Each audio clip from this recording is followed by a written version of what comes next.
आकाशवाणी देहरादून से प्रस्तुत हैं प्रादेशिक समाचार। पहले मुख्य समाचार। लोकसभा चुनाव के लिए विभिन्न राजनीतिक दलों ने प्रचार अभियान तेज किया। कांग्रेस की राष्ट्रीय महासचिव प्रियंका गांधी वाड्रा रामनगर में कांग्रेस के समर्थन में जनसभा को संबोधित कर रही हैं। प्रदेश में 60,20,000 मतदाताओं तक वोटर स्लिप पहुंचाई गई। राष्ट्रीय परीक्षा एजेंसी एनटीए ने केंद्रीय विश्वविद्यालयों के लिए स्नातकोत्तर पाठ्यक्रम प्रवेश परीक्षा के परिणाम घोषित किए। बैसाखी के पर्व पर गंगा स्नान के लिए हरिद्वार में श्रद्धालुओं की भारी भीड़। और तृतीय केदार भगवान तुंगनाथ के कपाट 10 मई को श्रद्धालुओं के दर्शनार्थ खोले जाएंगे। नमस्कार, दोपहर समाचारों के साथ मैं संजय भंडारी। अब समाचार विस्तार से। लोकसभा चुनाव के लिए विभिन्न राजनीतिक दलों ने अपना प्रचार अभियान तेज कर दिया है। विभिन्न नेता अपने प्रत्याशियों के पक्ष में रैलियां कर जनता का समर्थन पाने के लिए कोई कसर नहीं छोड़ रहे हैं।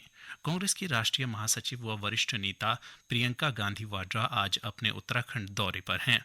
वे कांग्रेस के समर्थन में रामनगर में एक चुनावी सभा को संबोधित कर रही हैं। प्रियंका गांधी आज दोपहर में हरिद्वार संसदीय क्षेत्र से कांग्रेस प्रत्याशी वीरेंद्र रावत के समर्थन में रुड़की में भी एक चुनावी रैली को संबोधित करेंगी।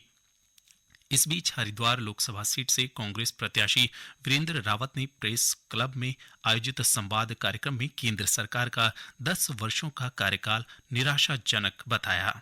उन्होंने आरोप लगाया कि भाजपा के 10 वर्ष के कार्यकाल में महंगाई और बेरोजगारी लगातार बढ़ी। श्री रावत ने कहा कि वे 72 सूत्रीय विकास का एजेंडा लेकर जनता के बीच जा रहे हैं और वोट की अपील कर रहे हैं।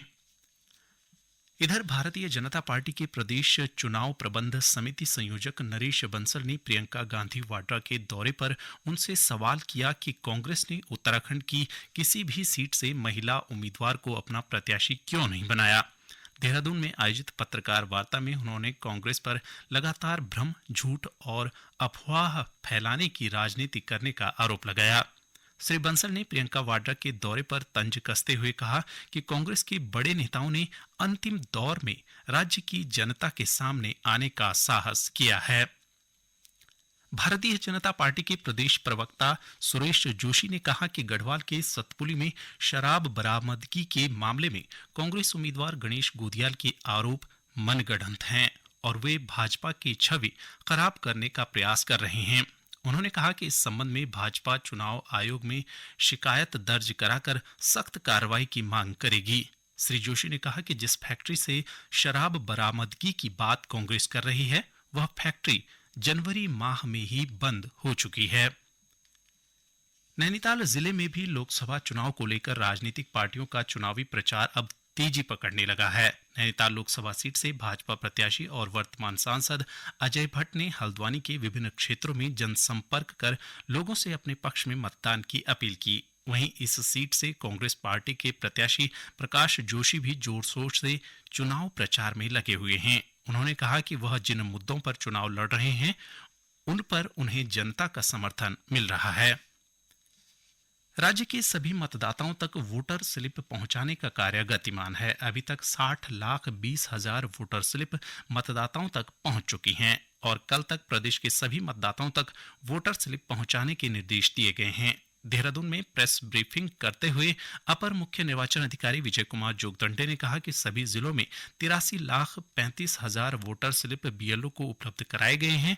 उन्होंने बताया कि कल तक वोटर स्लिप के साथ साथ एपिक कार्ड के वितरण की कार्यवाही पूरी कर ली जाएगी। करने का जो हमारा लक्ष्य था वो 19,33,000 तक हम वितरित करने का लक्ष्य हमने रखा हुआ है 14 तारीख तक। और जो आज तक की प्रगति है उसमें 13,54,000 हम कर चुके हैं। इसमें सर्वाधिक जो प्रगति है वो हरिद्वार जनपद ने 3,15,000, देहरादून जनपद ने 2,14,000 और उधम सिंह नगर जनपद ने 1,76,000 का प्रगति आज तक कर लिया है। सभी जनपदों को निर्देश दिया गया है कि 14 तारीख तक जो है समस्त कार्रवाइयां with respect to voter information slip, voter guide और एपिक कार्ड का वितरण, ये समस्त कार्यवाही पूर्ण करने के निर्देश दिए गए हैं। सभी बूथ लेवल ऑफिसर इस कार्य में लगे हुए। चुनाव आयोग ने लोकसभा चुनाव के पहले चरण की तैयारियों की समीक्षा की है। आयोग ने कल पूरे देश में 350 से अधिक चुनाव पर्यवेक्षकों से चर्चा की। 19 अप्रैल को 21 राज्यों की 102 लोक सभा सीटों पर चुनाव होंगे। इस चरण में निष्पक्ष और स्वतंत्र मतदान सुनिश्चित करने के लिए आयोग ने 127 सामान्य पुलिस और 167 व्यय पर्यवेक्षक तैनात किए हैं। निर्वाचन आयोग लोकसभा चुनाव में वरिष्ठ नागरिक और दिव्यांगजनों के लिए घर से मतदान की सुविधा प्रदान कर रहा है। इस पहल के अंतर्गत 85 वर्ष से अधिक आयु वाले और 40% से अधिक दिव्यांगता वाले मतदाता घर से वोट देने का विकल्प चुन सकते हैं। इन मतदाताओं ने पहले और दूसरे चरण में वोट डालना शुरू कर दिया है। इस सुविधा के लिए देश भर में 81 लाख वरिष्ठ नागरिकों और 90 लाख दिव्यांग मतदाताओं ने अपना पंजीकरण कराया है।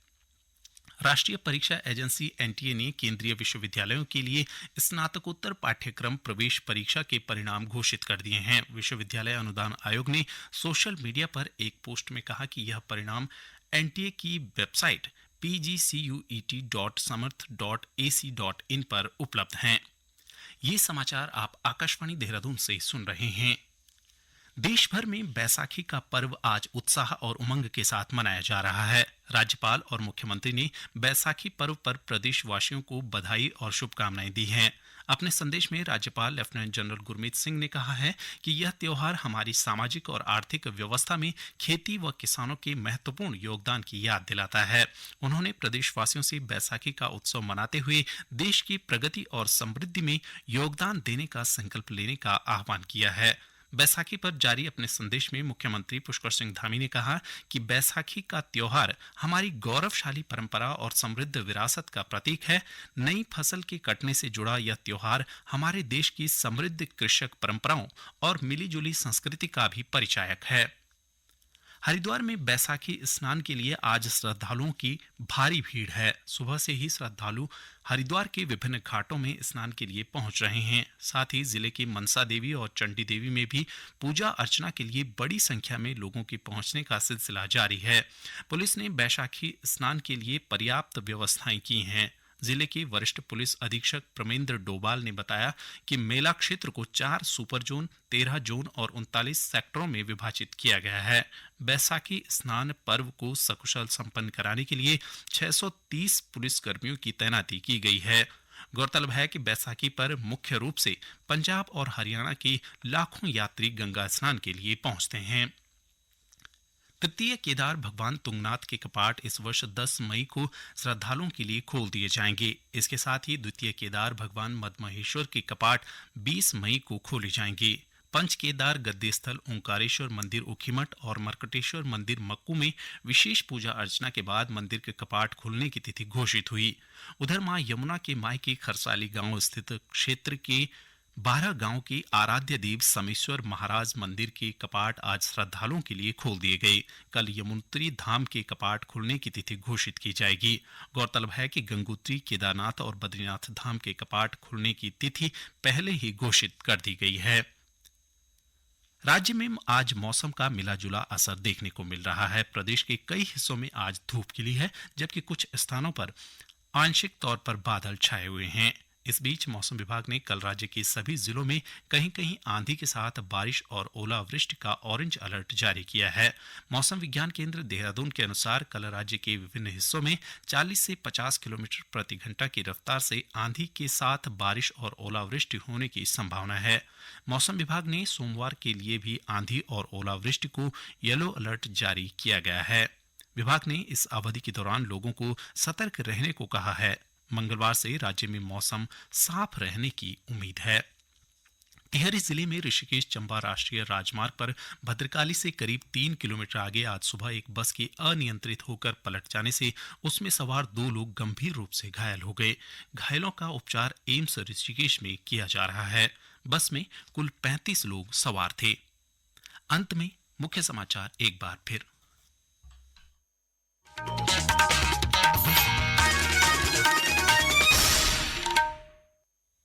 लोकसभा चुनाव के लिए विभिन्न राजनीतिक दलों ने प्रचार अभियान तेज किया। कांग्रेस की राष्ट्रीय महासचिव प्रियंका गांधी वाड्रा रामनगर में कांग्रेस के समर्थन में जनसभा को संबोधित कर रही हैं।